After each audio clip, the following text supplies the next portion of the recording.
ugu dambeyn oo soo dhamaaday kulankii xiisaha badnaa ee u dhexeeyay degmooyinka Shibis iyo Howlwadaag ciyaar aad u xiiso badneed ee ka dhacday garoonka tuulada ciyaaraha ciyaar taageerayaal badan ee aad ugu soo taawasho tageen ugu dambeyn kulanka ayaa ku soo dhamaaday 3 gool iyo gool oo ku adkaaday Xamaan macalinka difaacanaya tartankan ka hogaaminaya sanadkan Howlwadaag ciyaar xiiso badneed ay ahayd qaybtii koowaadna lagu kalaastay gool iyo gool qaybtii labaadna 2 gool ay la yimaadeen degmada Howlwadaag dhamaadkii ciyaarta xilli laba ciyaartooy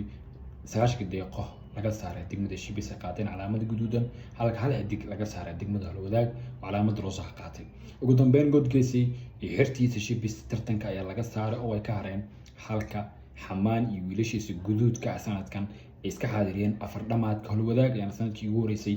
markii ugu horeysay iska xaadirisay afar dhamaadka ama semifinalka tartankan Xamza Curiye ee 2 gool ku lahaa kulankan xiisaha badnaa ka oo hogaanka u tartamaya gool dhalinta sanadkan tartanka degmooyinka markii ugu horeysay ka soo muuqanayo ciyaartu aad ay u xiiso badneed indhaha ayaa lagu wadahay labada macallin mid ka guuleysan kara Xamaan oo dabaaldegidii cajiibka halka ku soo bandhigay godkiisii oo dabaaldegiisii Ronaldo isna soo bandhigay ugu dambeyn gartu laba kamoodo qosliso hal qof ayaa adkaaday waxaana adkaaday macallin Xamaan afar dhamaadka si raaxo leh ku tagay tartanka degmooyinka iyo qaybka kulankan oo mid xiiso badan wareegiisii 8 kulankiisii koowaad ayuuna ahaa kulamo kale ayaan maalmaha soo aadan la ciyaari doonaa